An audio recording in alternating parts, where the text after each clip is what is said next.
While we're just letting everyone in, I'll just talk a little bit about the session. So obviously we're looking at raising investment for technology projects today, and I'm delighted that we're going to be joined by Hazel Jane from Tech Nation, and also with Joe Halliday from Talking Medicine. So Hazel is Entrepreneurship Engagement Manager with Tech Nation for Scotland, and is going to give us that broad overview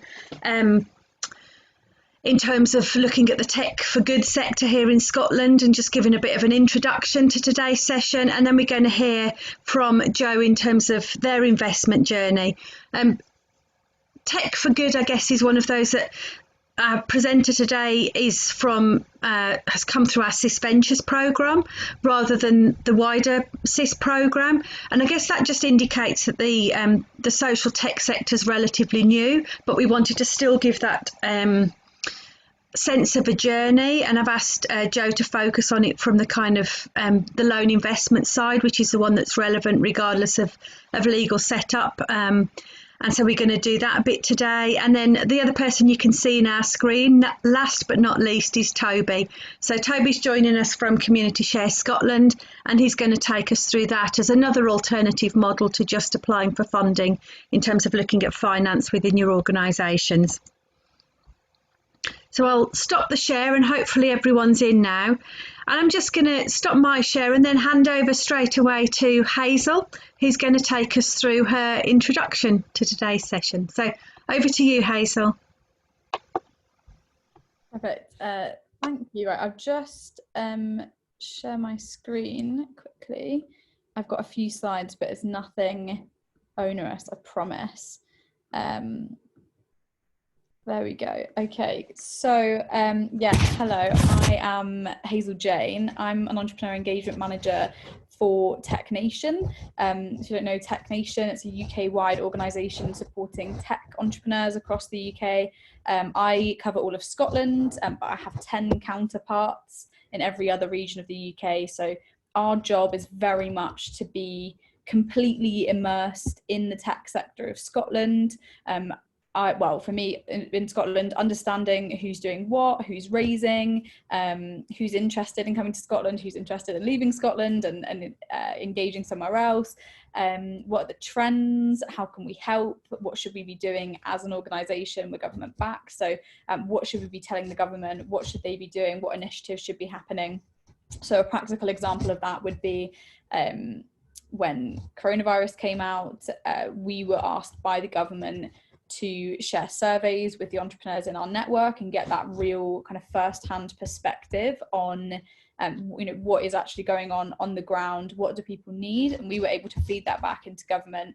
We're not policy advisors, but we can support kind of making initiative happen, and I suppose just being the voice of tech across the UK, so not just London or Manchester, but the real kind of regional side of things as well. So I'm of course now obligated to tell you everything that's going on in Tech Nation internally. So this is lots of panels of all the different things that we do. We have a number of growth programs, we build networks, we have possibly Europe's kind of foremost tech insights department, and they produce a bunch of reports throughout the year about the state of the nation. So we look at things like emerging technology, we look at investment, we look at talent, we look at global markets, we understand how kind of cities and regions in the UK compare to cities, regions and countries across the rest of the world. We run the Digital Business Academy, which is a learning platform for tech leaders pretty much at every stage of growth. We are the endorsing body for the Global Talent Visa, and we are now looking at international expansion to support UK entrepreneurs all around the world. So we've got lots going on. And we actually have a Tech for Good or a Tech for Social Good report. And I didn't want to pull everything from it and make this like super numbery and statistically, because that's not really fun for anyone. But I would really, really recommend, if it's something that you're interested in, just taking a look at the report. It's very comprehensive. We look at our kind of working methodology, and we have an understanding of what it means to be a not-for-profit social tech company versus a for-profit social tech company. So if you're interested in that difference as well, it's a really, really good report. But I pulled this quote from it, and I'm going to read it even though I hate when people do that. It's tech for social good is emerging. It is not a sector. It is a mobilizing framework for articulating the values, behaviors, and attitudes that describe a focus on social impact, putting people at the heart of business. The outcomes of tech for social good are more important than the mechanisms. They include impact on the environment, communities, health, education, mobility, and transport. Organisations in this space are establishing a clear sense of identity and are showing supreme growth. So I hope that resonates with you. You know, this report was brought out at the end of last year. So I hope that people will feel actually that is me, or that is what I'm kind of working towards, and Joe can maybe confirm in a minute. So I just pulled these headline kind of numbers. So 490 tech for social good firms in the UK. I thought that was an interesting number. I would have personally thought it would be higher than that, but that will also come down to the definition that people have internally and externally of what tech for social good means. 45% are at seed stage, so we're seeing a lot of kind of like early companies emerging now into the tech for social good market. Less kind of large established companies. That percentage, you know, we'll also be looking at zombies, or, you know, companies that eventually folded. So seed stage really is the kind of dominant kind of figure, I suppose, for tech for social good, and 1.09 billion in VC funding, which is really good. Actually, that's a great number. I would love to see that being higher. And know there's some kind of complications around business structure and what that means in terms of VC funding, but we certainly speak to a lot of kind of impact investors, Bethnal Green Ventures probably being the most obvious of those. I know Octopus Ventures does a lot in the impact space, and those companies are very much looking for those bigger ticket investments in a way that maybe they weren't previously. Another kind of headline here is just the sectors that these firms are in. So predominantly edtech, fintech, and artificial intelligence. That sounds about right to me. I see a lot of kind of fintechs that are helping people with money, helping people manage money. You know, the kind of the payday loans, now that they're being, I suppose, penalised for being evil. People coming in and saying, well, look, let's do this in a more ethical way. So again, it will be interesting to see what happens to those trends moving forward in the tech for social good space. So obviously today we're talking all about social technology, and that's really exciting for me because that's kind of what I care about the most in terms of my job, and it's the reason that I do what I do, because I sort of think, why do technology if you can't use it to change the world for the better? And the good news is, from my perspective, as someone that's been kind of immersed in Scotland for the last however long, it's not really a new concept to Scotland. This is very much something that has been around for a while. And one of the things that we identify when we look at ecosystem development is that a successful ecosystem requires leading examples and a sort of legacy in order to thrive. So I would say that Scotland already has a really, really powerful legacy, and it already has you know, fantastic companies that are great examples. So I've put together a sort of smattering, as I've described it, of companies that my mind jumps to when I think of socially driven kind of technology in Scotland. One thing that you might be interested in if you're having a little look at these is that a lot of these companies fit into the kind of health or medicine or well-being space. The most notable in terms of kind of size would be CareSaucer and Current Health, which between them I think they've raised about £30 million, which is crazy money, but it's fantastic, and they're going global, they're doing incredible things. So there's also, I've got Talking Medicine, Story Care, Neatbox, which focuses on accessibility, and I'll talk a little bit more about Neatbox in just a moment.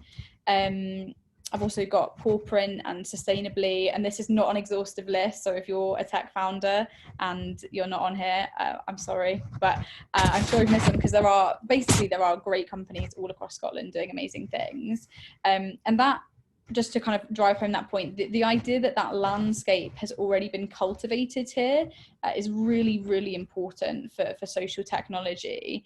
And in fact, at last year's Rising Stars, so that's a pitching competition that we run at Tech Nation, we had two winners from Scotland, which is amazing anyway, because it's completely national, and there's people from every region competing, but we had 2 of the 10 overall winners, and they were both socially driven tech companies. So what I really see there is that we have the capability here to compete, not just between social tech, but in all tech, and to still be very successful and to kind of come out on top, as it were.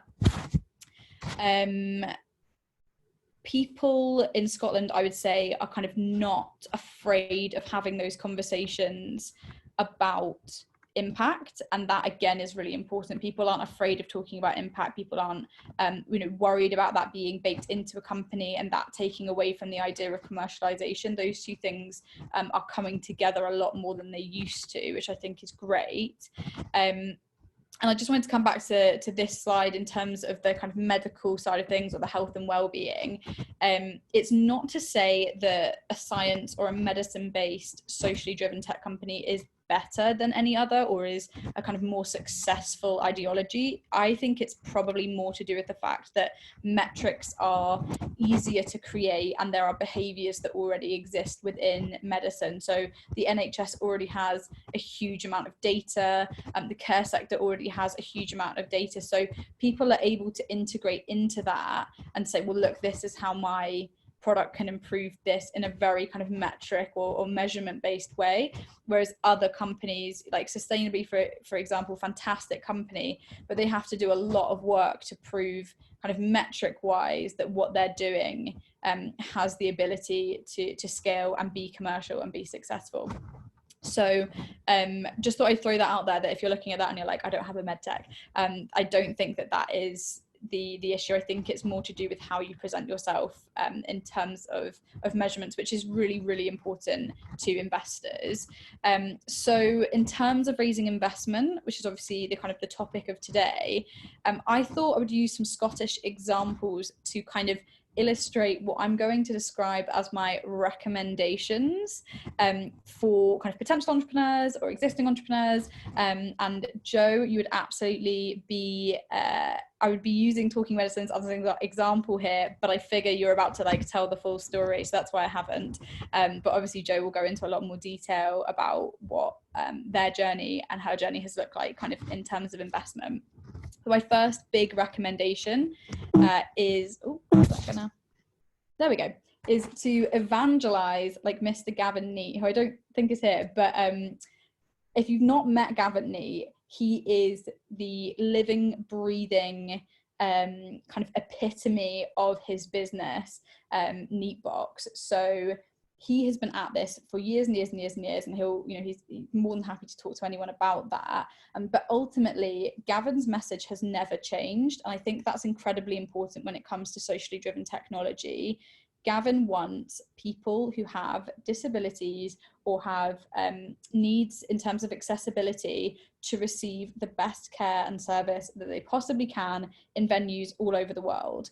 And that has never changed. That is his work. That is his kind of life dream and goal. And that is fantastic. And while I think that the last 7 or so years for him have been long and have probably faced a lot of challenges and trying times, no one can say that this business is not consistent, and no one can say that the kind of impact side of things is a ruse, or it's trying to do something in an underhand way. Like, he's very, very transparent about their goals. And actually, while it has been a long journey in terms of kind of bringing people onto his team, something like COVID, he's saying, well, I've said all along that we need accessibility and that we need something that lets people know when they're coming into a space that could be dangerous for them or whatever.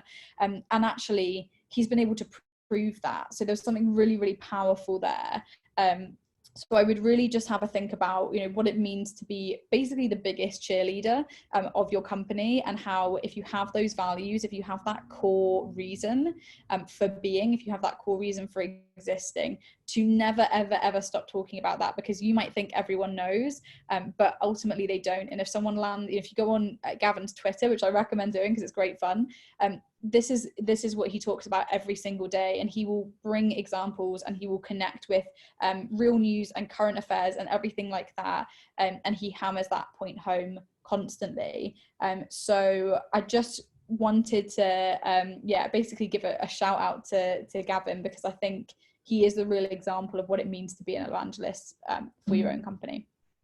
So the second point, which is probably the most important, is figure out how your product will make money. And I know that's maybe a bit, we're talking about social impact, and we're talking about being socially driven, and all of that is absolutely fantastic. But if you are looking at investment, you're looking at investment in technology, which traditionally needs large amounts of investment, needs large amount of money to scale, to go through development, to hire fantastic people in order to bring it to market, then you need to be able to show that your company can make money. And I've used Goodloop here as an example, because what they've done, and I hope they won't be offended, what they've done is fairly simple.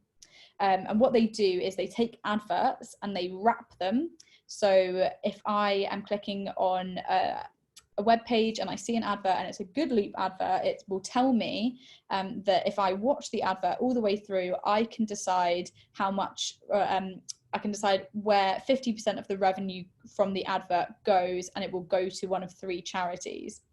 So what they've done here is they've taken something fairly simple, but it works incredibly well, because people like me and you are generally good-hearted, and we would love to give to charity. And if it's free for us to give to charity, why not? If I only have to give up 15 seconds of my life to make a charity donation, then great, I'm going to do it. So what they've ended up with is a product that works better for advertisers than standard advertising.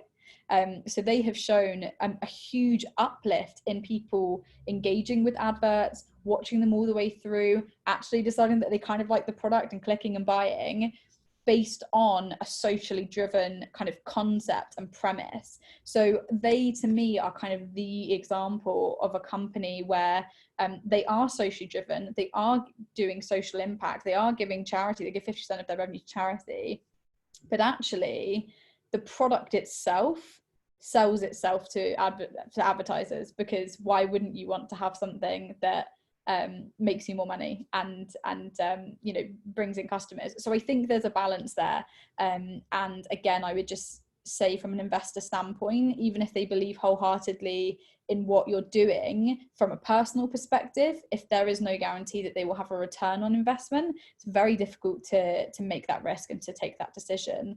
So if you can find a way that your product is also better than a competitor, regardless of the social impact, even if it's because of the social impact, then you're absolutely onto a winner, I would say, and you can use that hugely to your advantage in terms of raising money.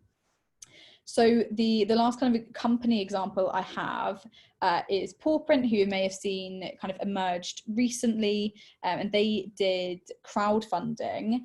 And this, I think, is really important, is that they have been collecting customers forever. So way before they were close to the product being finished, way before they were crowdfunding on Crowdcube, they had a landing page that said, hey, if you like the look of this, give us your email address, we'll let you know what's happening. They also kind of gamified it by saying, you can move up the waiting list if you share with one friend or put it on Facebook or whatever. So they did some clever marketing tactics in that way.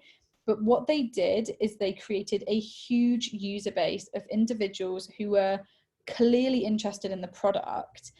This is so important for B2C products, especially. B2C is a kind of crazy world where you're going to need hundreds of thousands, if not millions of users in the long term to make a product viable. If you look at the challenger banks like Monzo or Revolut or Starling, you're looking at millions of users, and you're also looking at tens of millions and hundreds of millions of losses each year. So actually the journey to becoming profitable based on a B2C model is long and it is arduous. But if you can show from the get-go that you already have people that are willing to be involved with your product, then you are in great stead again for those kind of investment opportunities. And the other side of that is that Paw Print obviously did a crowdfunder. They already had a huge list of people who liked the product, who were interested in the product existing and being something that they could access themselves. So when it did go onto Crowdcube,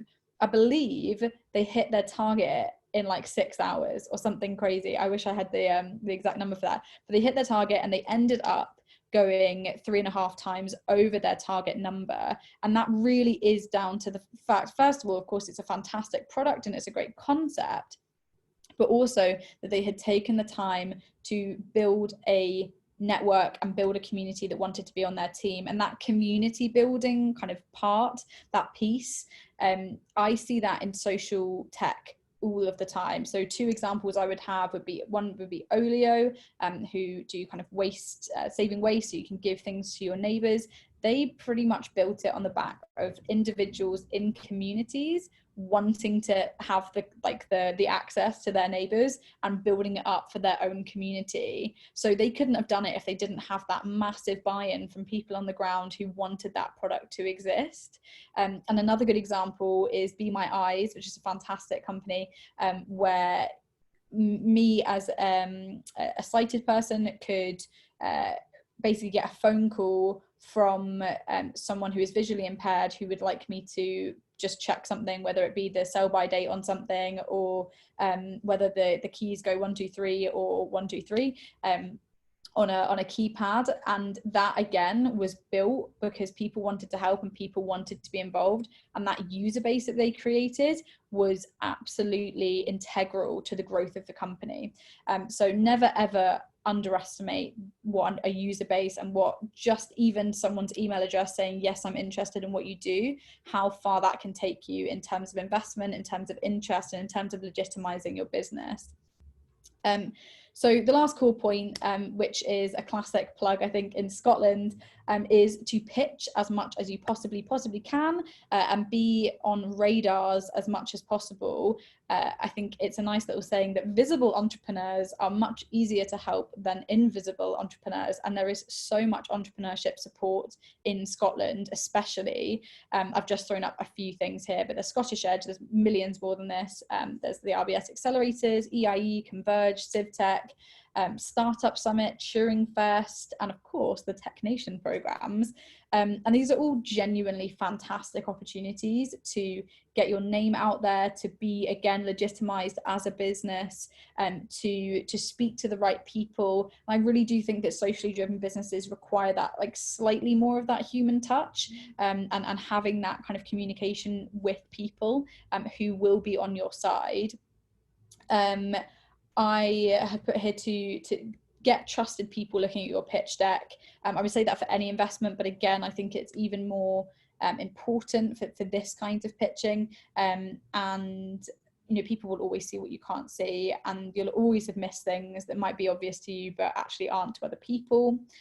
Always get a clear idea of who your competitors are and understand how you can be a front runner, and obviously know your numbers inside out. And I thought as well, it might be worth mentioning here that when it comes to being a socially driven business, it really does kind of pay to look into being a B Corp. And there's a lot of things around that in Scotland. There's the Scotland Can Be initiative. So it's something that Scotland looks at very specifically, but it's also a great way of putting your money where your mouth is. And it does count for a lot in terms of companies, because it's quite an intense kind of accreditation to get. It does mean a lot when you actually do get it. So that's a really, really good initiative. The way that just to close, I think the way that I see it, this is my details if you want to get in touch, if you have any questions, and I'll put a link to the Tech for Social Good report in the chat once I'm finished. But I think the thing here is that the world wants to see the good guys in tech, because we all know that like data and tech can be used for evil, but it absolutely can be used for good. So it can be used for curing cancer, tech can be used for saving the planet, it can be used for building communities, it can be used for supporting vulnerable individuals. So let people help you. If you have an idea that can genuinely change things, if you're working on it, if you're building it, then get clear about what you're doing and why. Let us and the rest of Scotland kind of entrepreneurship support help you, and don't sell out if you're going to be a socially driven business. That's everything from me. Always happy to answer any questions. I'm not even sure how long I've been speaking for. I think forever. Sorry, Naomi. And I'll pass straight over to Joe. Thanks, Jane. Straight over to you then, Joe. If you're able to talk us through your kind of investment journey, that would be fabulous. Cool. No, thanks, Naomi, and thanks, Hazel, and thank you for having us today. Social investment ventures have invested behind us. So I'm speaking today very much as a company who have had the investment journey with SISV, and also Rob Halliday sits on our board as an observer. So we have a working relationship, and maybe I can just bring some of that to life. I was going to just talk for 15 minutes or so, really happy to take questions. I can see the chat, or I know Naomi will ask questions at the end. I was going to do a bit of introduction to myself, just tell you where I'm coming from, an introduction to Talking Medicines to give you some context, and then just really briefly to talk about our investment journey, and some of the things we've learned along the way and sort of where it's left us in terms of where we are today. Probably important to say we've raised about £1.3 million to date, so we'll come back to that in a bit. So to introduce myself, Joe Halliday, CEO of Talking Medicines. My background is in marketing. I left university and went straight into Coca-Cola on the graduate scheme. I had a passion for marketing, consumer marketing, and a very traditional training against that. I did that for a number of years in the corporate world, but then came out about 10, 15 years ago into the entrepreneurial world, I suppose. And I've run a number of startups. This is my third startup, but the only one where I've actually had an equity share in it. And it's a very different place to be, but an interesting journey in terms of seeing the way that startups go and the challenges that we really have. My co-founders are Scott Cray, who came from the veterinary industry, and we actually met when I was in a digital startup. So that was when, coming out of that, we kind of came up with Talking Medicines. And Elizabeth Fairley is the third founder and very much complements our skill sets because hers is in life sciences and very much in data. So the three founders, and an important lesson, we're all very different. We all come from very different places in terms of our backgrounds, and that gives a kind of a complementary skill set. So Talking Medicines, in terms of what we do, we capture the voice of the patient. And often in our pitches about what we do, we start off with the very stark facts that 50% of medicines just don't get taken. They get wasted, they get put down the toilet, they just don't get taken, and that's a phenomenal amount of wasted money, ill health, the cascade effect of people going into hospitals because they don't take their medicines. Plenty of examples. The older lady who doesn't take her osteoporosis medicine, who then has a fall and who then ends up in hospital, costs the health service an awful lot of money, versus the people who do adhere, as they call it, to their medicines. So that 50% of people not taking their medicines drives us. It's also important to note that 70% of people are on a medicine at any time. So some people said to us in the early days, you'll never be able to engage with the general public about their medicines. It's not a sexy topic. It's not something they talk about. And that's just absolute rubbish because it's so, so important to people. And COVID has highlighted it more than ever. Your health is the most important thing to you. And if you're always on a medicine, it could be something that is for a headache, or it could be for a cancer. At the end of the day, most people are taking medicines at most points in their life, and most of it either doesn't work or they don't know why they're taking it. So we are driven by what we call data for good. And our business model is about capturing the voice of the patient. And what we mean by that is people are talking all the time online, on social media spaces, in blogs, they're using apps about their health and their medicines. And what we do increasingly through machine learning is capture all of that information, bring it all in, so that we can understand what people are saying in layman's terms. Most of the business models are out there that listen to what patients are saying, are thinking from a medical point of view. We're thinking from an everyday consumer point of view in the way that people speak. They're giving clues about why they take medicines. They're giving really important clues about why they don't take medicines. They're giving clues about why they stop taking medicines. So we're capturing that information, we're putting it into our models, and through machine learning and AI, we're effectively bringing that data to life. We are a commercial company. We believe that, we've got really strong social roots in what we're doing, the reasons why, and the way that we actually run our company from an ethical perspective. But we are a commercial company, and our buyer are the pharmaceutical companies who basically manufacture medicines. So, we will often get asked, so what's the problem you're solving? The problem that we're solving from a commercial perspective is that the people who make medicines are blind effectively to how their medicines are taken in the real world. So they spend £2 billion bringing a medicine through clinical trials. It's a very controlled process where 100 people, 200 people may be on that clinical trial, but those people are selected because they will take part. They tend to be from the same ethnic background. They tend to be male. And the medicine goes through that rigid process, which is right and makes the medicine safe to launch. But once it's launched, what then happens in the real world when the person isn't of that profile, or the person is taking multiple medicines? For many reasons, including inertia, regulation, it's been very difficult for the pharmaceutical companies to engage directly with patients. So what we're doing is effectively giving them a safe and compliant way of listening to what people are saying about how they take medicines, and we visualize it at a medicine level. So we have a database with 130,000 medicines that we can match to, and we work very hard from a quality perspective to work with the regulators to understand what is a medicine, what isn't a medicine. We understand the language around medicines, which means that we can capture the information about patients, we can effectively decode it and put it back into the medical world, and then we can visualize it so that the data comes to life and people can understand, for example, why is a medicine, why do people stop taking it at 3 months? Or, is it male or females that are actually taking that medicine? And we have lots of examples where we've worked, for example, on a heart medication where we could see it was older females and younger men that were taking it. And what that means to the pharma companies, they can tailor their support far more to make sure that those groups of patients are supported in terms of the way that they actually have support materials, have educational pieces, and that they have that sort of tailored information about who is actually using their medicine in the real world. So that's a little bit about Talking Medicines and who we are. I think the business has changed a lot over the years as we've grown in confidence and ambition in terms of where we're going, and our investment journey has been a really important part of that. I mentioned at the beginning that we've raised £1.3 million. We haven't raised it in one go. That was in 3 different tranches.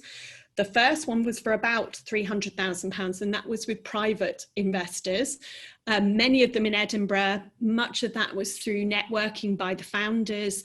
We found a really good group individually of investors. It's hard work when we're bringing on investors individually, but they were all coming in mainly because they believed in the team and they believed in what we wanted to do. So our first round was with private investors. Our second round was again with private investors. Many of the people who came in for a small amount on the first round came in again on the second round. We managed to bring in some new investors from London and other places effectively in that second round. And that again was for a similar amount. We then did a more significant raise last May, and that's where CISV led the round. So we met Mary Jane and we met Rob fairly early on to talk about the opportunity. And if we're honest, we hadn't seen ourselves being able to raise social investment money. We didn't have enough awareness, I suppose, of what it was about. But the SISV proposition is perfect for us because we are very much data for good. We have a very much a social mandate, but within the commercial space. So the SISV mandate of where they wanted to invest was very similar to what we were looking for, and we managed sort of within 6 months to pull off that round with SISV leading the round. That was really, really important to us because by leading the round, we could then bring in the Scottish Investment Bank to match. So they matched, doubled effectively the round. So the round, which was for more than 600,000 last year, really included SISV, SIB, and then a number of the private investors also wanted to use their preempt rights to follow along into that third round. So we managed to end up with a really good seed raise. And if you say what difference did that make, it's made a huge difference because in a year we've been able to really go at speed towards our vision of owning this space around data services for patient intelligence. A year ago, we really relied on our kind of owned connected devices. We have an app called MedSmart where people can download it free of charge, and we help them, support them manage their own medicines. And again, it's really important to us that we give something back when we're collecting data, and MedSmart is one of the ways that we've done that. A year ago, we had about 30,000 downloads. We're now at close to 100,000. We've really managed to push forward on connected devices. And our whole data mining of the conversational space, social space, is really a pivot that we were able to come to during that time because we could see the bigger opportunity at a global scale of really pulling those billions of conversations and mentions about medicines into our database. So I think, you know, we look very different from a year ago, but that seed money enabled us to get to that next point. So in terms of where we are now, we're now looking at raising again. We're looking at raising in the next quarter. We're in conversation with a number of funders to see how we can do that. We're still at a late seed stage. What's clear is, you know, until you're at significant revenue, you're not at Series A. So, you know, it will be a late seed round for potentially up to £2 million is what we're looking for. We, you know, are still very close to SISV. Rob, you know, is very much part of our board, and the conversations are, you know, really, really open. We've spoken to a number of social investors over time, and we've spoken to VCs who potentially can get us to that next inflection point where the 2 million will get us to the point we can raise a Series A. So our journey is absolutely not over, and I think that's one of the lessons about investment, that it's never over. It's always on to the next one as soon as you've kind of closed the last one, but that's the nature of entrepreneurship.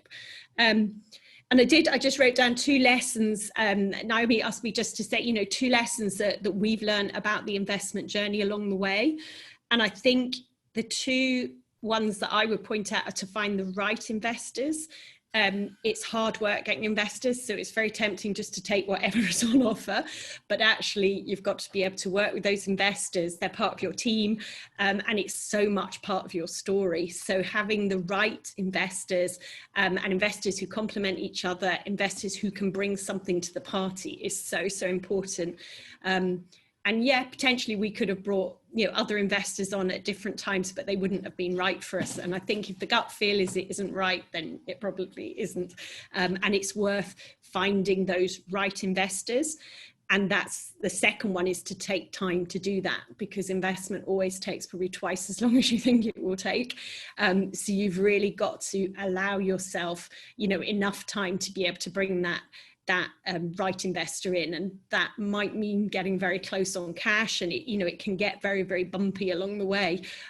So planning it quite a long way out to be able to have enough firepower to keep going is so, so important. So the right investor and taking your time are probably the 2 biggest things that I would say.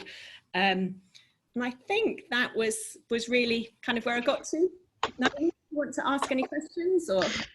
Yeah, no, thank you very much, Joe, as well. I mean, it's always interesting, I think, when you hear the kind of the broad picture from Hazel and then the kind of more detailed one around investment. And I know for the sector we work in terms of social enterprise, sometimes these numbers will seem quite large, and I think it's how do we kind of translate the lessons from kind of the larger companies and the bigger raises like yourself straight through to more sometimes more local initiatives from a social enterprise perspective. That'd be interesting.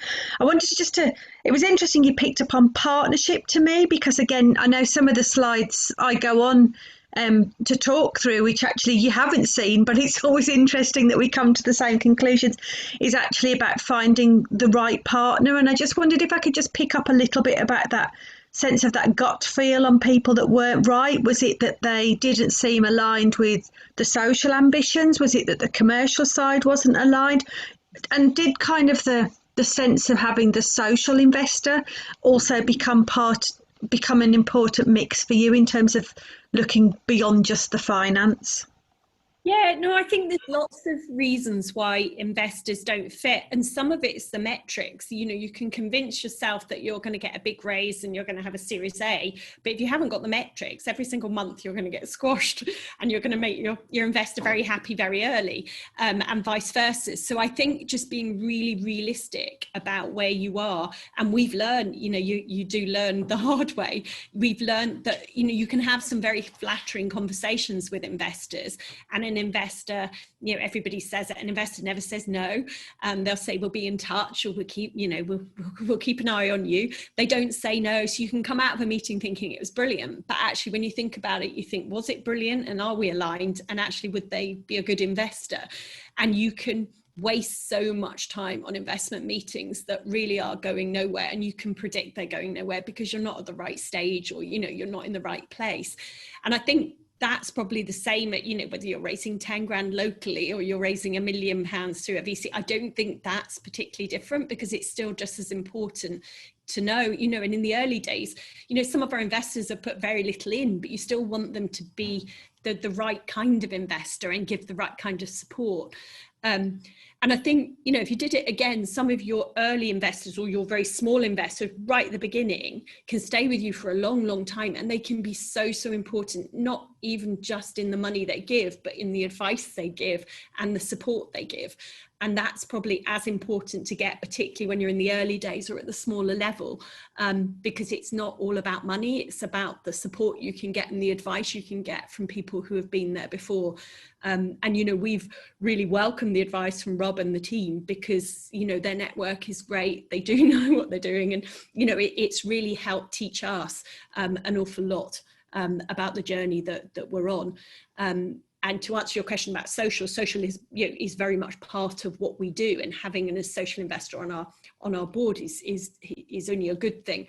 We don't think we've had to change direction because of it. We think it's kind of baked in, because quite naturally, in the area we're in, we can't claim to make people better because of what we do. We can claim to help people take control, particularly through the MedSmart app.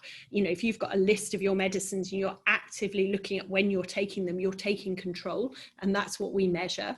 And even, if we can get pharma to understand how people take their medicines and match their kind of push towards that, and we, can attack that 50% of wasted medicines, again, there's an impact, a massive impact.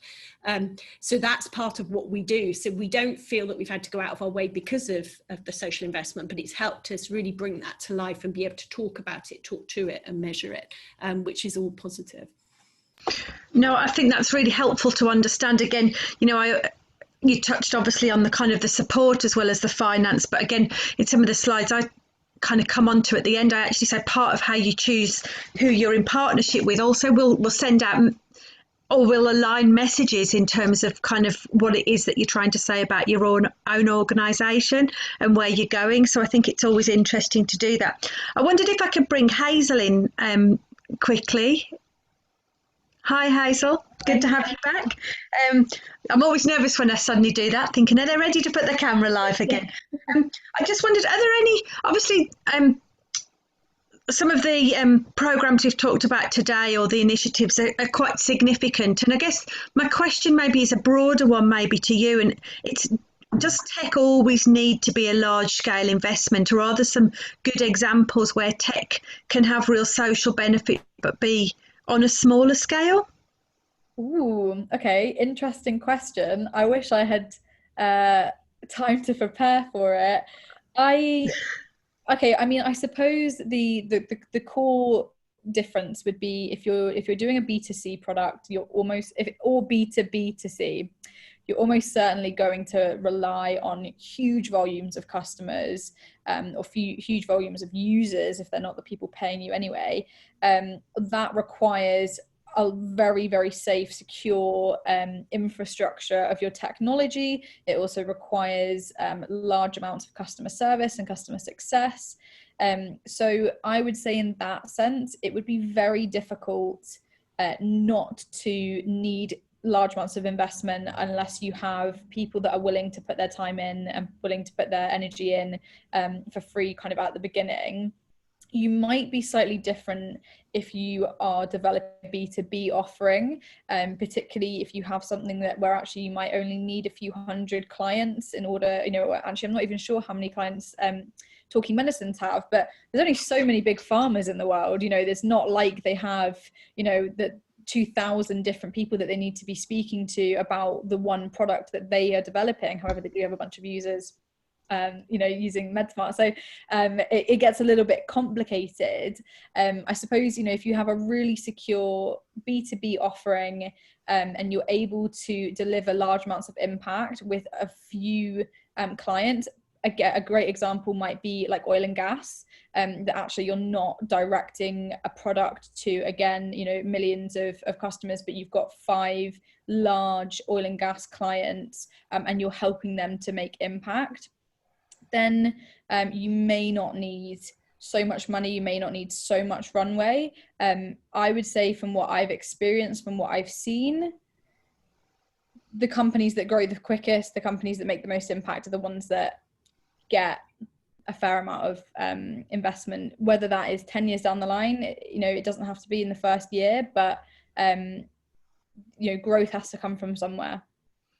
No, I thought it was an interesting point to pick up, because I guess COVID's kind of meant that lots of organisations that currently never really had a digital offer have suddenly, I guess, case in point really, even with the CIS webinars, we've suddenly had to adapt what we do. So and I know that's slightly different in terms of the investment side, but I think we're starting to see some of those innovations come through, maybe on those smaller scale level, perhaps where people already have their customers or their clients in position already, and they're literally adapting how they deliver, maybe, rather than starting something completely from scratch. And I was looking a little bit before this session in terms of some of the work that Nesta have put out. I think in July they launched their shift control report, which was quite interesting in terms of looking at public attitudes towards digital and some of the fears around that. And I was also looking at some of the stuff they funded.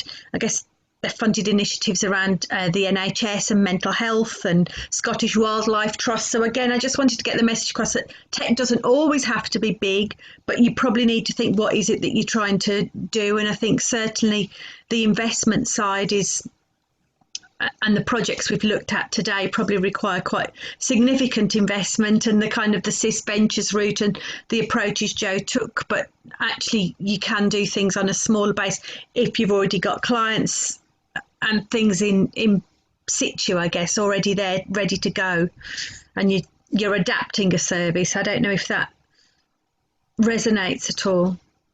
Yeah, I think there's space for things to be migrated to a digital platform, things that may have been done in person. These meetings or events that happen in person have been made digital. I would argue that that's not the digital product in its own right. It's not a technology as a product, as a service. So it slightly changes the language, I suppose, that I would use around it. But absolutely, there is space to move simple concepts digitally to to reach larger audiences, preferably with not, you know, high expense, and actually in some cases with lower expense. So yes, there is space for that. I think the nuance would be whether you are offering a service that you can augment or enhance with digital products, or whether you're building something that is in its core a tech offering. No, thanks, Hazel. I think that's a useful kind of distinction to maybe start thinking things through. And I guess when we talk about tech for good, we generally talk about those larger scale investments. So it's good to kind of get that sense. I'm just interested, Joe, coming back to you, if I may, just in terms of, obviously you said you've gone through a few different stages of investment. What do you think you'll be doing differently in your next stage that you perhaps did in the first? So what have been the lessons? You talked about obviously finding the right partner and being not afraid to kind of almost say no to the wrong partner. How do you feel the team's really come on as you've gone down that investment journey, and what you've learned, and I guess how you almost prepare your organisation now when you go out for investment? I think, yeah, as a team, you know, we're not a new company. It's taken us 6 years to get to this point. You know, it's been a long journey already, and it's a journey ahead. We're still early, but we want to go faster. And I think for us as a team, a more mature team, as we've learned, it's about the milestones. It's about what are you going to use those funds for to get your next investment. Because at the end of the day, if you can meet those inflection points, those milestones, you are going to get your investment. It's difficult to get your investment when you haven't got a proof of a value that you've built.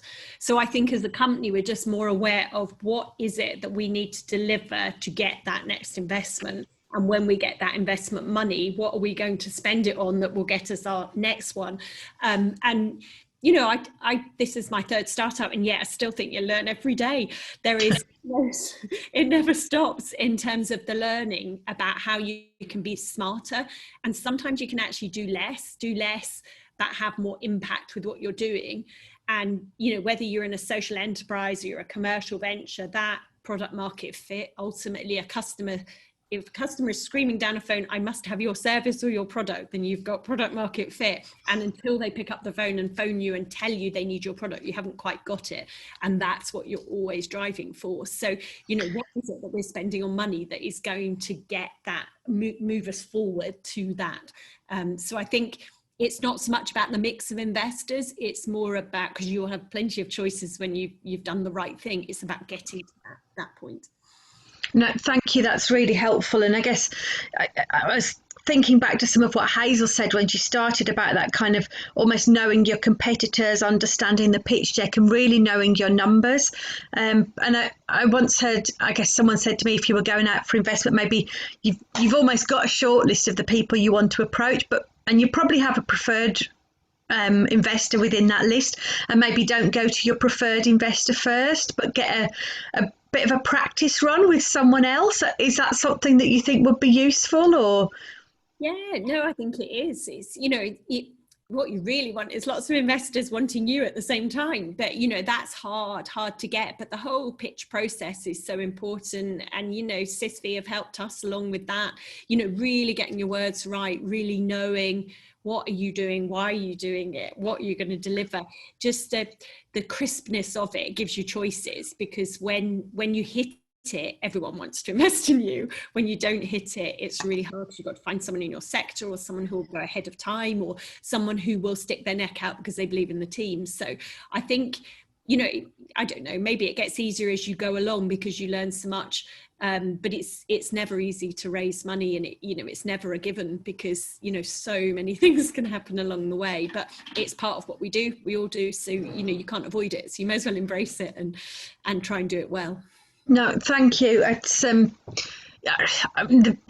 I guess it's always that kind of, it's a sense of the prep, the team, the support, using, I think, Hazel, you put on, there's lots of support out there, and really pick those brains and listen to that advice as you get it. And then, you know, we always say that, you know, when we're looking at doing investments, you're investing in the business idea and what you see from paper and numbers and all of that. But actually, the people are critical, and it's very much like, who are the people and who are the team? And I just wanted to just ask perhaps Jo a question, if I could, about your initial team. You talked about, you got that kind of the marketing background, but you talked about how your team were different. Could you just tell us a little bit about that makeup of the team? Because I think, given as an investor we look at people, I think it's interesting for people to understand that. No, we do. We get asked a lot of questions about founders. You know, why, you know, is it better to have one person? Is it better to have two people, three people? From our perspective, I think it would be really difficult for one person as a founder. It's a really lonely place when things go wrong. You've got nobody, you know, people are up and down and you can complement each other. So having more than one founder, and two, obviously you've got 50-50 splits. So 3 founders is a good number. It would be very easy to have founders who are exactly the same as you, because you tend to work with people like you, but it means you'll have the same mindset. So, you know, whilst it, you know, it might be more difficult because you're coming from different places, I think having the complementary skills from completely different backgrounds brings a mix into it, which is a good thing. But process has to drive down the middle of all of it so that everybody's on the same bus, you know, doing the same kind of process. We've still got a small team, you know, despite having had investment, you know, we have a lot of people around us, and that's the wider team. So if we don't have a skill set, we either bring somebody in as a mentor or as an advisor. And that has really, really helped us grow. So whether it's at a board level, or it's, you know, mentoring our head of sales, or it's, you know, mentoring digital growth, we've recognized that we, despite having different skill sets, we can't know everything that we need to know. And we're non-tech founders. None of us are. That is very close to the tech, but, you know, her background is in science and data rather than tech per se. So we've got to where we have by bringing people in with the right skill sets and recognizing where gaps are, I suppose.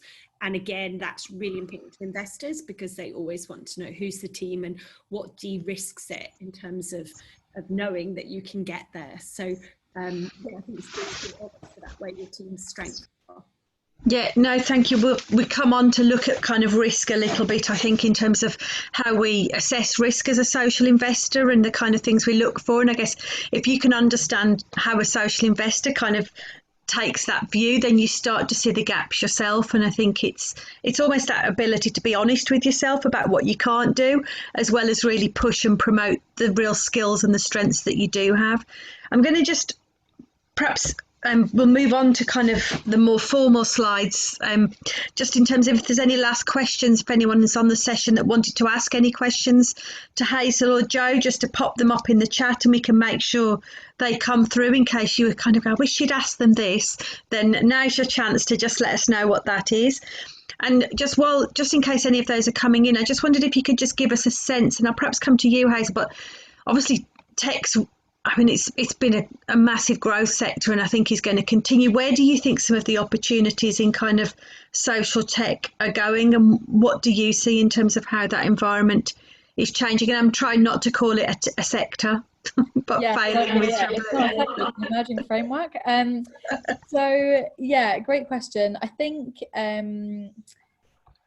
it's complicated because it will really depend on current events. So for example, over COVID, digital learning has been huge, right? Making sure that regardless of where a student lives, regardless of where, you know, what a student is kind of going on at home, that they have access to education and they have access to a high quality of education. So ed techs have suddenly rocketed through the roof in terms of user numbers, in terms of interest, in terms of development. That again is very specific to right now, and ed tech was coming up anyway. People were kind of interested in that. Learning games for kids, if they're going to be on an iPad, could it be a learning game? No, that's not a brand new concept, but it's been accelerated very, very quickly. And I don't think that will slow down even afterwards. Again, health tech, I think, you know, again, COVID will make a clear point that, you know, people want to know more about their health. People are scared, and, you know, anything that people can do, particularly remotely, if someone is saved from going into a space that they don't feel safe in, or if they are high risk, can things be done digitally? Can those solutions be created? The rise of digital pharmacies is you know, kind of a great example for that. So health tech and med tech will continue to increase.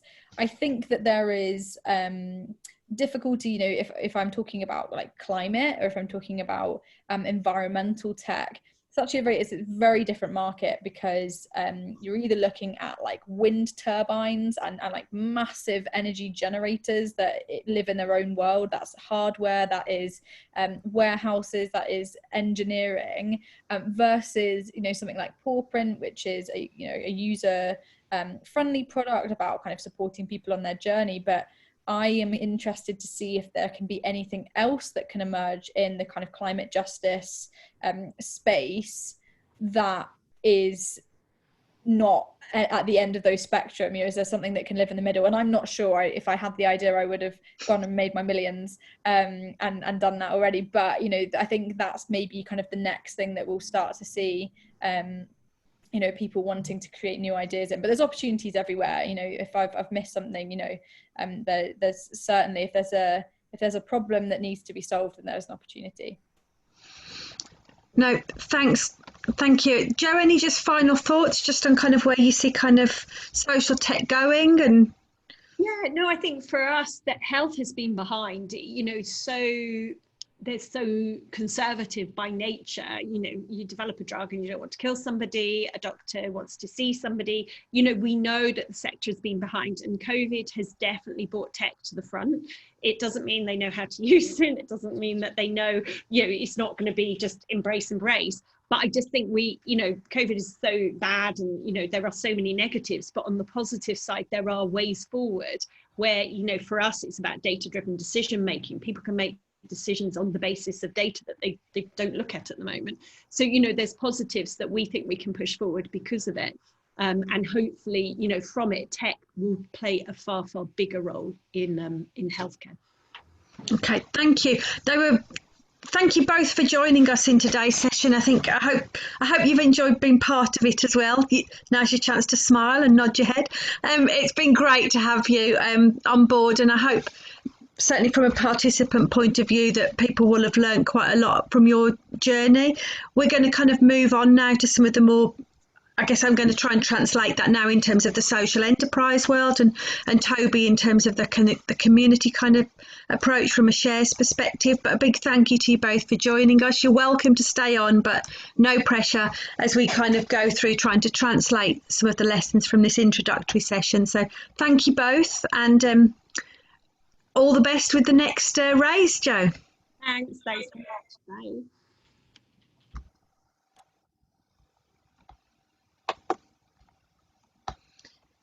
Thanks for those of you staying with us. It's always interesting. We were looking as we tried to pull this session together, just to get a sense, I guess, of how do we translate, I guess, some of the bigger initiatives in tech. And I think we have seen those more in that kind of, yes, there's a lot of tech for good, but are we really seeing the social enterprise sector perhaps a little behind in that at the moment? So I think there's always that job in translating. And I know when we were looking for people to talk about their investment journeys, we kind of ended up looking under the CIS Ventures banner rather than our mainstream one. But we didn't want to avoid the kind of social enterprise and tech approach, because, you know, obviously things are really changing quite quickly in the digital world, and we want to make sure that we kind of putting those opportunities, I think, in front of the social enterprise sector, and kind of going, is there something, you know, we could be doing alongside this here? So I was going to run you through just the more general slides in terms of CIS and what we do and how we support social enterprise sector as well, and look at kind of our loan investment scheme and social investment in that perspective. And then we're going to bring Toby in. So I'm going to start sharing my screen to pull some slides up. Okay. So my job is to kind of take you through kind of CIS. I mean, we wanted to jump straight in with our presenters today, but just by way of background, since 2001, CIS has invested over £80 million in 400 plus organisations across Scotland, all with social purpose at their heart. That's key to us at Social Investment Scotland. We are ourselves a charity and social enterprise. And for those of you interested in a little bit more in what CIS do, I've just put some links as we go through these slide packs, just with a few bits of video so that you can always pick up on those post the event as well. We know people's capacity online will wane at some point. So in terms of what I was going to cover just around social investment models for social enterprise sector today, we're going to touch on loans and blended finance, community shares. I'm going to put some links up that put social investment tax relief information, but we're not going to go into the details of that. And again, I'm not going to go into any of the details around issues around social impact bonds or how we look at equity within the kind of social sector. The main things from a social investment perspective within the social enterprise and community sector have been the loans and blended finance, and obviously the community share. So that's going to be our focus for today. Where does it fit? It's interesting. I remember as Hazel was talking about kind of obviously that need to drive income and sales, and social investment obviously as a loan finance tool does require repayment. So again, it has to fit under that earning spectrum within our sector. So for those organisations, and I've drawn a chart here that gives a bit of a sense of the more traditional social enterprise sector, for those that fall under the more charity side, where they're just reliant on perhaps fully on donors and funders, social investment probably wouldn't fit. There is no capacity to earn money then and repay loans, so it wouldn't work. It tends to come in at the point when organisations are commissioned to do work, so they might have contracts or service level agreements. They might operate in that limited market, maybe a B2B, business to business approach, or they might be operating in a more open market with wider consumers. And we're certainly seeing in more recent years more social enterprises kind of starting in that wider consumer field, and we're also seeing more organisations going down the kind of contracting route as well. But really you have to fit that earning spectrum. Traditionally within the social enterprise sector, social investment's been used to buy an asset, provide working capital, or to bridge grants. From a tech perspective, I guess it's going to be very much that kind of sense of working capital, that investment in a business plan, and looking at kind of what is it that you have.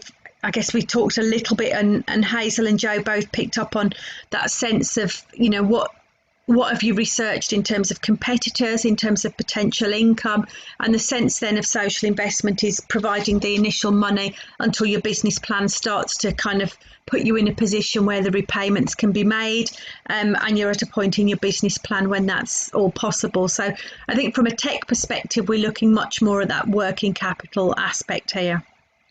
But I've put some of the links onto some of the other videos, so they're there for you.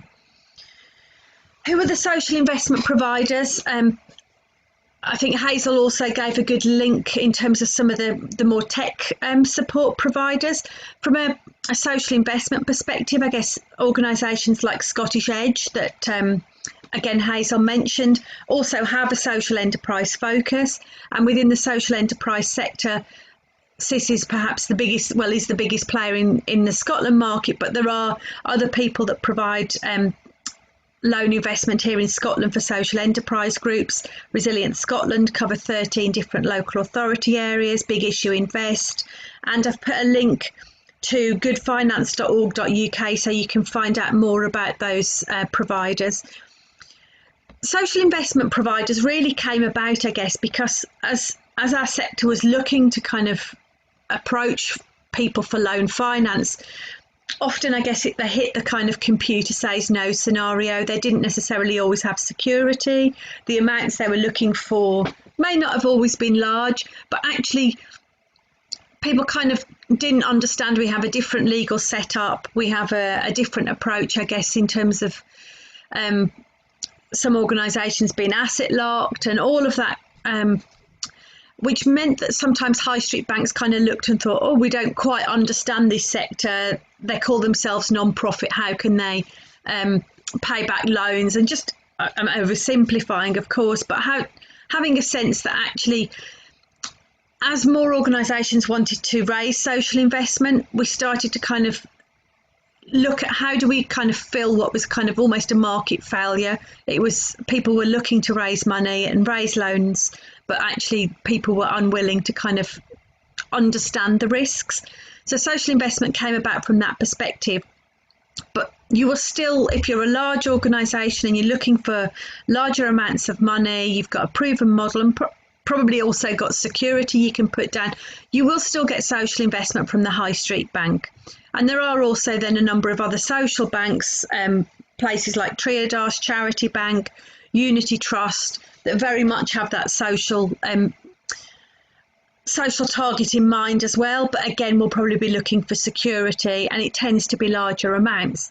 So these three kind of different providers will be supporting different sized organisations within the social enterprise sector potentially, but not necessarily.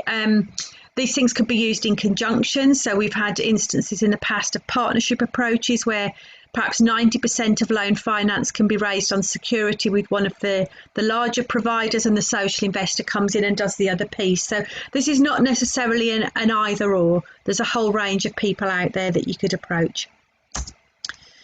In terms of the terms, and I'm drawing on CIS here as an example, but it's fairly similar amongst other social investment providers. It tends to be fixed interest rates. It tends to have good debt and patient terms, so that sense of waiting and aligning when repayments start. And I guess we've always kind of taken the view that the fixed interest rates mean people can plan in their cash flow a lot more easily than looking at variable rates. And we have taken obviously the parameters in terms of the 10,000 to 1.6 million taken from CIS. And if you look on websites like Good Finance, they'll give you a bit of a sense of what some of the parameters of other different social investors are. And that's always worth looking. The important thing I wanted to draw out from this slide as much as anything is this thing around security. So the social investor, I said, I think in the earlier slide that we would lend money unsecured, but I think it's important to know that we look again and we look at risk in some of our later slides, but the reason people ask for security is to try and de-risk the loans and the propositions that come forward. So it's not that CIS wouldn't ask if there was security, it's just that we don't need it to be in place. The other important thing to draw on here is the one thing that you wouldn't get from a social investor is that sense of personal liability. One of the big barriers that often gets put up for social investment is that trustees, boards of directors are nervous around kind of, is my house on the line? So from a social investment perspective, we do not take personal liability. And the only caveat I always say to people here is obviously within the work you do with your board of trustees, they obviously still need to understand company law and issues around negligence. So I would always get them to understand that, but there's not a personal liability from a loan perspective. I said when Joe was talking about, I'd touch on kind of choosing an investment partner, and I guess there's four things I've kind of put in that, and it's interesting, I guess Joe's kind of, if you've got that hunch that something's not right, chances are it's not. But perhaps if you're looking for more of a framework by which you can assess kind of a potential partner, obviously I start with cost of finance. What are the rates? You're asking for money, what's the cost of that cash? You're always going to look at that. But I think it's really important to touch on that relationship. So what's provided beyond the money? And I think, again, Jo, as she was talking about her investment journey, touched on the fact that often you can get the mentoring, the support, the advice from people around you that through their contacts, through their networks, through the support that's on offer. So that's always worth considering in terms of the partnership. And from a social enterprise perspective as well, I always get people to think, what's the volatility in their business as well as in your business. So obviously they're looking at their risks, but I always say, look at your risks too. What do you think that the investor's position is to you? I think, again, going back to Jo's investment journey, she talked about how, you hope to bring people with you on an investment journey. So it's good to understand where where other people are coming from in their perspectives too. And the last one, I guess, that touches on that kind of will people actually lend and the market failure, which is where social investment started, is actually what choice do you have? So yes, you might want to have all of these partners, but will they actually lend money to you? So understanding your choice. From a social enterprise perspective as well, I guess I always get people thinking, what is the finance mix in terms of what it is that they're trying to achieve? And I think this is going to become important as well as organisations are looking at perhaps turning to more digital and technology approaches as well. But what is it that you can do through funding and finance, and actually what might not be covered? We've often said in the past that things like social investment can often be used to fund the bits of your organisation that perhaps aren't so directly linked to a social output, and technology can certainly sometimes fit that brief in terms of systems upgrading that we've funded in the past for organisations. So really understanding someone's finance mix and where different bits of money can work for you. I get people to think through the kind of questions around ownership, control and flexibility. What's your risk appetite? And I think we always end up talking about risk in terms of looking at loan investment. People always go, what's the risk of me not being able to pay it back? But the other risk I always put conversely is, what's the risk that actually if it's going down a funding route, that funders don't change criteria and outcomes, and actually how is your service at risk as much as how is your finance situation risky? And just understanding those balances, because it can be very complicated and complex within a social enterprise sphere. I think I touched on this again with Jo around perception and wider impression. So who you partner with, whether that's who you get funding from, who you get investment from, but all of those things will send out messages to your clients, to your customers, to other potential funders and partners. So it's always interesting to kind of look at it from that perspective. And I think this is where social investment is perhaps to some degree different from going down a funding route perspective. Is, we're very much, as a social investor, we fit to your business plan.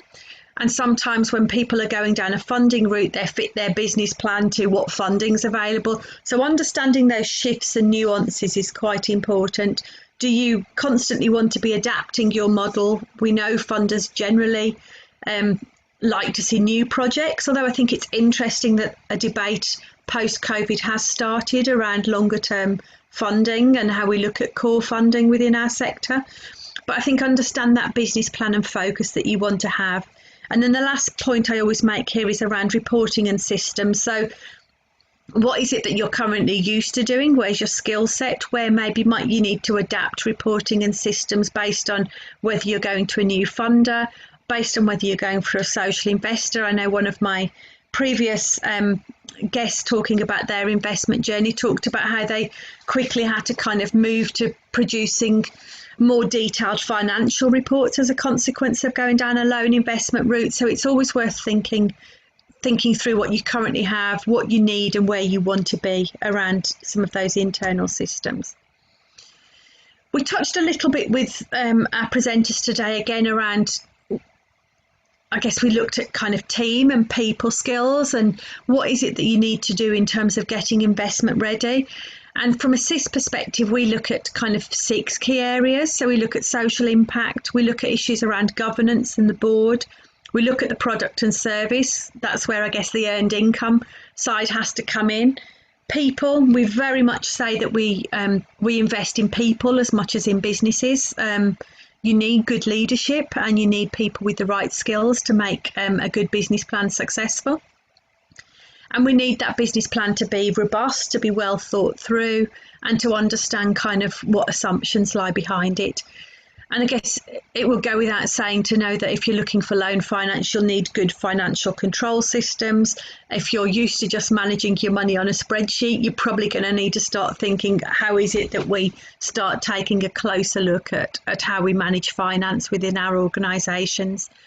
And often when I'm presenting kind of live rather than on screen, I draw a graph. If you've been used to very much a grant finance perspective, particularly when it's all paid in advance. You're used to getting money in and spending it, getting money in and spending it. And that can be quite a different place to be. And there's quite a transition between then looking at kind of good financial forecasting that enables you to kind of understand loan finance and earned income. We have a tool on our website that goes through some of the detail around investment readiness. And I'd really encourage you to look at that regardless of where it is that you're trying to raise finance for. It could be that you're looking to put in a larger funding application. It could be that you're looking to put together your community shares prospectus, and you kind of want to give a sense of what your organisation is and build some of that towards doing a kind of health check of where you are. It's really helpful to get a sense of what are the key aspects of your business that will make people want to support you. So you can go through these questions on the website and just fill them in for yourself, and you can actually email them into CIS, but you don't have to, and there'd be a bit of it's the start of a conversation if you were then looking down the investment route, but you can just use it as a kind of tool and then come off the site once you've kind of worked through the questions. When I send out the slides from today, I pick up on what some of the questions are in some of the further slides. So you'll see those in the slides that come through. If you did want to approach CIS, and the approach is very similar regardless of the social investor you're going to, it generally isn't an application route as such. It would always start with a phone call and a conversation, and it's always worth picking up the phone to a social investor first. And very much the CIS approach is that develop your proposal alongside. So you'll obviously have an idea of what it is that you're after, but actually use some of the questions and use some of that kind of support from an investment manager to really kind of hone in that proposal. Once you've got a proposal that you've gone through with an advisor, it will go to an investment committee. And I guess we heard earlier that an investor never says no. CIS would approve, decline, or say a bid needs more work. So we have a low default rate at CIS in terms of repayments, and we would not be investing in organisations that we don't think have that capacity to do the payback. We do due diligence very carefully. We're here about social goals as well, so you don't want to put organisations in a difficult position. So perhaps the last couple of bits of video I've just got on that, and it's a question we get asked a lot, is, what do I really need in my business plan for a loan application?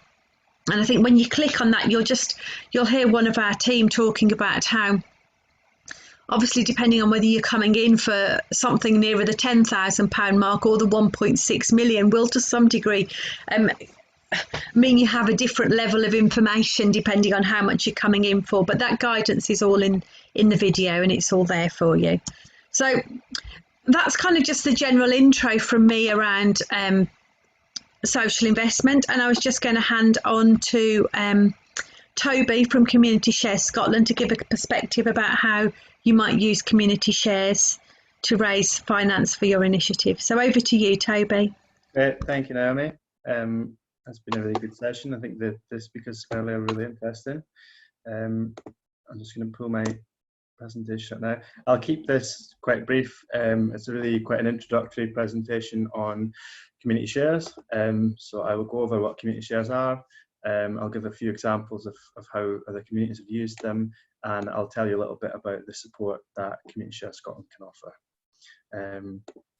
So I think it was Hazel earlier who spoke quite a lot about crowdfunding and a few organisations that had crowdfunded to get set up. And community shares really are ultimately a form of crowdfunding. At their most basic, they are a way to raise money for any sort of community enterprise. So an organisation would put together a business plan for something that they wanted to do, a product they wanted to sell, or a service they wanted to offer, and they would ask people to then invest in what they're doing. Those people would become shareholders. They would have certain membership rights of the organisation, and they would have a certain influence over how the organisation is run. And the idea is that this is a way to raise finance for really community-led projects, where the people who are invested are financially invested, but they're also invested as a community and people who are going to use this organisation. So it's a really flexible form of finance. It's been used for all sorts of projects across Scotland. We've got a real trend of community-owned shops at the moment. So we're seeing lots of communities that are buying out their greengrocers or other shops in their villages. Also seeing similarly with community-owned pubs and hotels and other businesses like that. We've seen a lot of renewable energy schemes.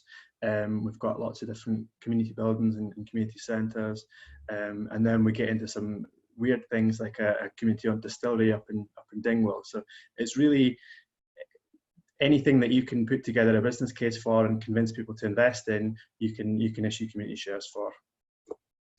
So some of the key facts about community shares, as I'm speaking about them here, to be able to issue community shares, you have to be one of two specific legal structures, either a community benefit society or a cooperative society. I'll say more about those in the next slide. But the key principles really of both of those are that they are member-based organisations. So the members own the organisation and they have some influence over how it's run. They get to elect the management committee and they get to have a say over how things happen. We tend to work more with community benefit societies in Scotland.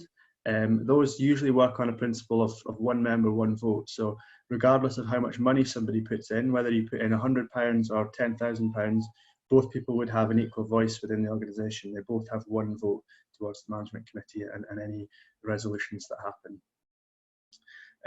One of the key distinctions between community shares and private shares, as you might know them in a company, are that community shares are what's known as withdrawable share capital. What that means is that your share, you can't sell your share to somebody else. You can't make a profit on your share. You can't, if you bought it for £100, you can't go off and sell it for more than that. You can only withdraw it from the organisation you bought it from. So it's a little bit like having a bank account with the society.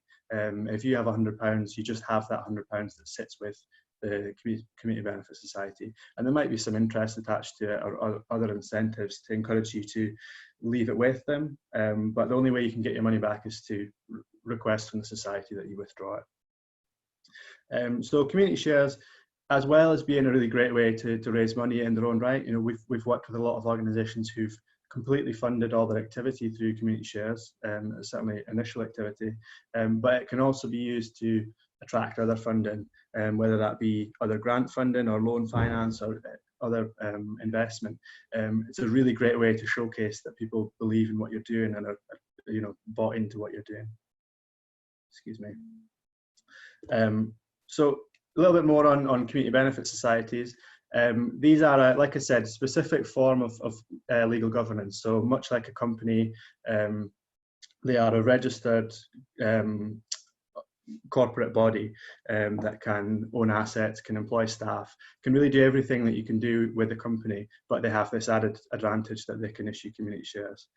So rather than being registered with Companies House, they're registered with the Financial Conduct Authority, who oversee all financial promotions and issuing of shares. And they're governed by sets of what are called rules, which are very similar in practice to the Articles of Association of a company. They're a little bit more prescriptive in certain places around members' rights and things like that.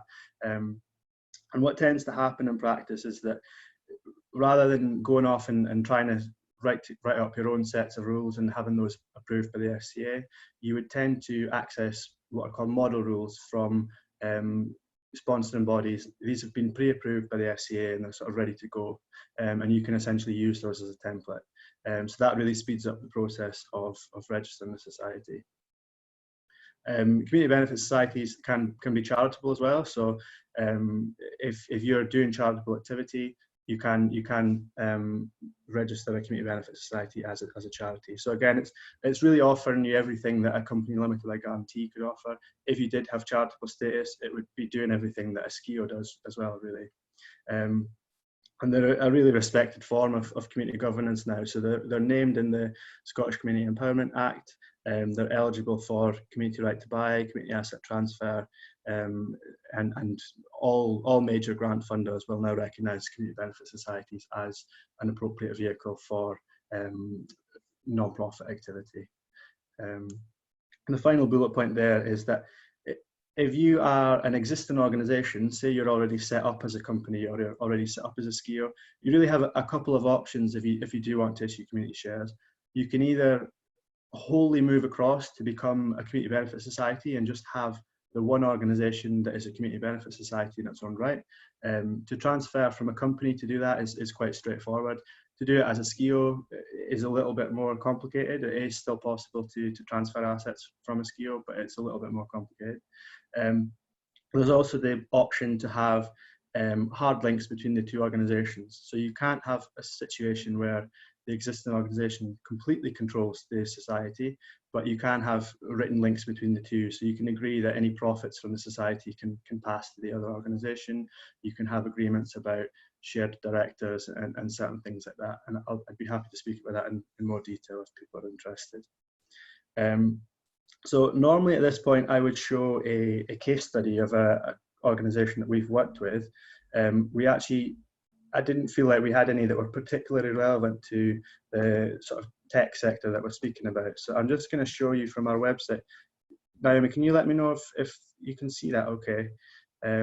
This is just our new website that we've just recently launched, where we have a map of all the cases that we've worked with over the years. Is that showing up okay now? I can still just see your presentation slides at the moment, Toby. Swap over.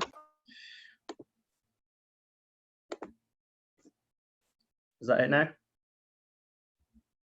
Yes, yeah. That's good. So if you visit our website, communitysharescotland.org.uk, you can see all the cases we've worked with, sort of categorised. So these are the renewable energy projects with the windmill logos here. There's also shops with the shopping basket. You see some pubs with the pint glasses. You can go in and you can see everything that's used community shares in Scotland, and you'll see that it's such a range that it can be applied to any business idea. So we would really encourage any sort of tech sector ideas to come and speak to us, because I think it could be really applicable. I know that crowdfunding has obviously been used very successfully by tech companies. It's a form of finance that I think people understand well within that sector. So I think it would be something that could be quite expandable to community shares. And you've got that ability to attract investment, but you've also got that ability to build an actual community who will be invested in your product or your service. So Community Shares Scotland, we've been around since 2014. We were launched when the sort of current legislation around community shares came into power, with funding from the Scottish Government and from the National Lottery. And we kind of exist partly to raise awareness and understanding of community shares. So we do lots of events and sessions like this, where we go over the basics and help people understand what it's all about. And we also offer really sort of hands-on support and guidance to organisations who want to raise money this way. So we have a team based here in Edinburgh who do sort of early stage support with groups. We would chat with you and help you work out if this is a good option for you, help you understand how it would all work.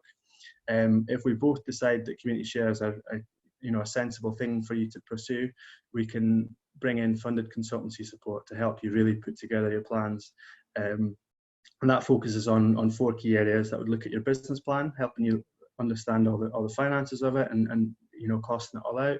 It would look at your community engagement and thinking about your marketing, thinking about how you're going to promote this to people who might want to invest. It would look at your governance, so thinking about registering your society and all that sort of legal side of things. And ultimately, all that comes together into your share offer document, which is all the information that goes out to the investor and hopefully helps them to decide whether they would like to invest or not. We can also offer a grant of up to £5,000 to help with the costs of promoting a share offer campaign. So those can be used on advertising costs, on launch events, anything like that. It's quite a flexible grant. And we work really closely with organisations across various sectors in Scotland, so we can help signpost you to all the support that's available. And maybe most importantly, everything we do is fully funded, so it comes at no cost to groups who want to access our support. So that's really my quick fly through of community shares. I'm happy to take questions now, and you can also get in touch with us at the details there. These slides will be circulated afterwards. Thank you. Thank you, Toby.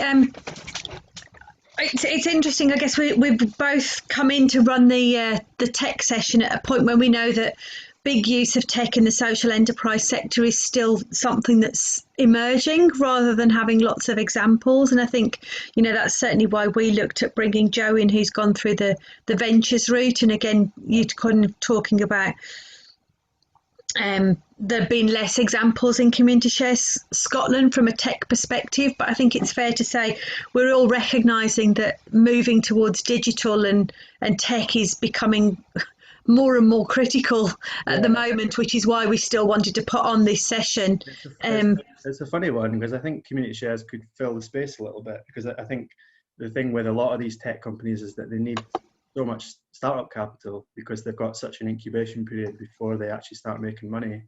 And that tends to come from sort of private angel investors. So they move out of the social enterprise space because of that, because there's, I guess, investment risk. But it makes me wonder if, if that was to come from Community Shares, if that was to come from a few thousand people putting in a smaller amount of money each, it would have the same effect, but would maybe have more of a socially driven ethos to it.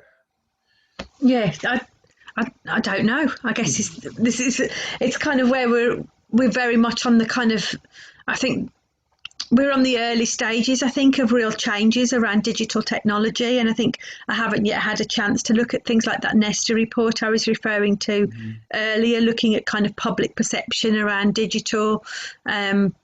But, I guess we're all going to have to kind of embrace some elements of that. And, I looked at some of the examples, I think, that Nesta had supported, like Scottish Wildlife Trust was a big artificial intelligence or mapping kind of piece of work. So I think it's about how do we kind of encourage some of our social enterprises to perhaps try and think out of the box from a digital perspective at the moment, and then how do we then as organisations that provide support or investment walk alongside them in that kind of innovative space for us. That's a bit where I'm coming from. I don't know whether that's a similar thing. I think it's that we're certainly saying that there's the willingness there in terms of Community Share Scotland working with organisations that have tech solutions. Absolutely, yeah. I mean, I definitely plan to catch up with Hazel after this, because I think what they're doing could fit in really well with what we're trying to do as well. So I would love to encourage more techie sort of organisations to get in touch with us and to at least consider Community Shares and think about whether it fits. And I know it won't fit for everybody, but there will be some groups that it's really suitable for. So please do get in touch with us. Yeah, no, thanks, Toby. I'm just conscious, just in terms of if there's any last questions you want to put through to me in the chat or put in, then we can do those. Just give a couple of minutes in case anything comes through. Things may not. I guess while we're just waiting, just in case, Toby, it's a question I ask most times we run these sessions.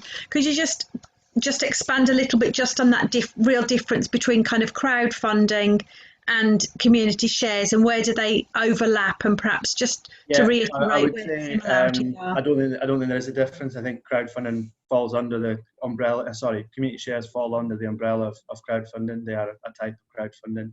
I think people tend to be most familiar with rewards-based crowdfunding, which is where people put in so much money and they get something back for it. They might get a free t-shirt or a badge, or they might be pre-ordering a product. Quite often in the tech sector it's used to launch new products, or it's used to do sort of concept work where there's sort of a prototype that's not been put into production before and people essentially pre-order it. I think Hazel was speaking earlier about more sort of equity-based crowdfunding where people are investing. I think that quite often doesn't have the ownership element that Community Shares has. So Community Shares, people actually own the society and they have that level of influence over it. They can come along to the AGM and they can elect the management committee, and they tend to be more involved in the organisation on an ongoing basis. But it is still an investment in the same sense that they can get their money back and they might be able to get interest back as well. Yeah, no, thank you. I think that's always helpful because I know certainly a lot of times we've run these sessions, there's always that kind of, is it not just crowdfunding, and what would be the advantage of the community shares model? So I think it's always worth reiterating. I haven't seen any more questions come through. I'm not a fan of dragging things out just for the sake of it if there's not questions. Any just final comments from you on today's session, Toby? I don't think I had. No, I was quite quiet through the Q&A because I was just listening. I was very interested. I don't think I didn't have a huge amount to add, but I'm quite keen to learn more, and I will be going off to speak to the couple of people who were speaking earlier. Great, no, thank you. And I guess reiterate the same, we're here to support social investment and people with good social ideas, and come to us if you've kind of got those social impact initiatives, tech-based or other, that you are wanting to get off the ground. There's lots of support out there through the kind of social enterprise ecosystem support, and we can help you through that. So I'm going to draw today's session to a close. We will be sending out slides, and if there's any questions, again, you can come back on email after those. But thank you for joining us today, and a big thank you again to Toby. Thank you. See you next week, Toby.